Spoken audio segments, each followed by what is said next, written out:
കണ്ണൂർ കണ്ണപുരത്തെ റിജിത്ത് വധക്കേസിൽ കോടതി ശിക്ഷ വിധിക്കാനിരിക്കെ അന്നത്തെ നടുക്കുന്ന സംഭവം ഓർത്തെടുക്കുകയാണ്. റിജിത്തിനൊപ്പം ആക്രമണത്തിൽ ഗുരുതരമായി പരിക്കേറ്റ വിമൽ. ജോലി കഴിഞ്ഞ് വീട്ടിലേക്ക് മടങ്ങുന്നതിനിടെയാണ് റിജിത്ത് ഉൾപ്പെടെയുള്ള ഡിവൈഎഫ്ഐ പ്രവർത്തകർക്ക് നേരെ ആക്രമണം ഉണ്ടായത്. പ്രതികൾക്ക് കടുത്ത ശിക്ഷ ലഭിക്കുമെന്ന പ്രതീക്ഷയിലാണ് വിമലും മറ്റ് സുഹൃത്തുക്കളും.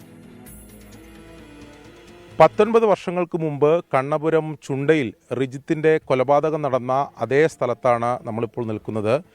റിജിത്ത് വെട്ടേറ്റ് വീണ സ്ഥലത്തിപ്പോൾ ഡിവൈഎഫ്ഐയുടെ ഒരു സ്മൃതി കുടീരമൊക്കെ നമുക്ക് കാണാം. അന്ന് റിജിത്തിനൊപ്പം ഉണ്ടായി വെട്ടേറ്റ് ഗുരുതരമായി പരിക്കേറ്റ വിമൽ നമ്മോടൊപ്പം ചേരുകയാണ്. എന്താണ് അന്ന് സംഭവിച്ചത്? അന്നത്തെ കാര്യങ്ങൾ ഓർക്കുമ്പോൾ ഇപ്പോഴെന്താണ് തോന്നുന്നത്? അന്ന് 2005 ഒക്ടോബർ 3 തീയതിയാണ് ഒരു ഇരുട്ടിൻ്റെ മറവിൽ RSSകാർ നമ്മളെ ആക്രമിച്ചത്. ഞങ്ങളെല്ലാവരും ജോലി കഴിഞ്ഞ് വരികയായിരുന്നു. ജോലി കഴിഞ്ഞ് വരുന്ന സമയത്തായിരുന്നു ഈ കിണറിൻ്റെ മറവിലിരുന്ന് അവർ നമ്മളെ ആക്രമിച്ചത്. എന്താണ് ഈ കൊലപാതകത്തിലേക്ക്? അതിൻ്റെ തലേ ദിവസം എന്തോ ഒരു പ്രശ്നം ഉണ്ടായിരുന്നു. തലേ ദിവസം ചെറിയൊരു ഇതുണ്ടായി, വാക്കുതർക്കം ഉണ്ടായി. അതിൻ്റെ പേരിലാണ് ഈ കൊലപാതകം ഉണ്ടായത്. അപ്പോൾ റിജിത്തിനെ തന്നെയാണ് ഇവർ ലക്ഷ്യമിട്ടത്? എങ്ങനെയാണ്? റിജിത്തിനെ തന്നെയായിരിക്കും ലക്ഷ്യമിട്ടുണ്ട്. മാരകമായ പരിക്കാണ് എല്ലാവർക്കും ഉണ്ടായത്. എനിക്ക് തലക്കാണ് പരിക്കേറ്റത്. ചെറിയൊരു ഇതും കൂടി ഉണ്ടായിരുന്നെങ്കിൽ അന്ന് മരണപ്പെടുമായിരുന്നു ഡോക്ടർമാരൊന്ന് നമ്മോട് പറഞ്ഞത്. എന്തൊക്കെ ആയുധങ്ങൾ ഉപയോഗിച്ചാണെന്ന്? അന്ന് വാള്, കടാര, അങ്ങനെ കത്തി എല്ലാം ഉണ്ടായിരുന്നു. മാരകായുധങ്ങളെല്ലാം ഉണ്ടായിരുന്നു.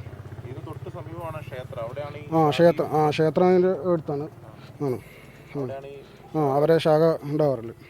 റിജിത്തിൻ്റെ കൊലപാതകം നടക്കുന്ന സമയത്ത് ഇവിടെ ആദ്യമായിട്ടാണോ അങ്ങനെ രാഷ്ട്രീയ പ്രശ്നങ്ങൾ, സംഘർഷങ്ങൾ? അതെ അതെ അതെ, അങ്ങനെ ഉണ്ടായത്. ഇപ്പോൾ ഇനിയിപ്പോൾ അതിൻ്റെ ശിക്ഷാവിധിയിലേക്ക് കടക്കുകയാണ്. നിങ്ങളുടെ എന്താണ് പ്രതീക്ഷ? കടുത്ത ശിക്ഷ 9 പേർക്കും കിട്ടുന്നതിനാണ് നമ്മുടെ പ്രതീക്ഷ. 19 വർഷത്തെ കാത്തിരിപ്പാണ് എല്ലാവരും. ആ അമ്മയുടെ അച്ഛന് വിധി കേൾക്കാനുള്ളൊരു ഇതുണ്ടായില്ല. 2 വർഷം മുമ്പിട്ടാണ് ശങ്കരാട്ടൻ മരിച്ചത്.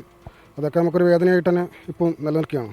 റിജിത്തിൻ്റെ ഒരു ഓർമ്മ ഇപ്പോഴും നിങ്ങളുടെ മനസ്സിൽ? തീർച്ചയായും. നമ്മൾ അടുത്ത സുഹൃത്തുക്കളെ തൊട്ടടുത്ത വീട്ടിലാണ് താമസം. എല്ലാം അത്രയും നല്ല ഇതാണ്. നല്ലൊരു കലാകാരനാണ്, കളിക്കാരനാണ്. ഫുട്ബോൾ കളി എല്ലാം നല്ല. നാട്ടിൽ ഭയങ്കര സജീവമായിരുന്നു. നാടകത്തിൽ എല്ലാം സജീവമായിരുന്നു റിജിത്ത്. എന്തായാലും 19 വർഷം കഴിഞ്ഞെങ്കിലും അതിൻ്റെ ഒരു നടുക്കം ഇതുവരെ ഇവർക്ക് വിട്ടുമാറിയിട്ടില്ല എന്നതാണ്. ഈ പ്രതികൾക്ക് കടുത്ത ശിക്ഷ ലഭിക്കുമെന്ന പ്രതീക്ഷയോടെയാണ് ഇവർ കാത്തിരിക്കുന്നത്. കണ്ണപുരത്തെ ചുണ്ടയിൽ നിന്നും മിഥുൻ ചാത്തോത്തിനൊപ്പം അരുൺ പൂപ്പറമ്പ, 24.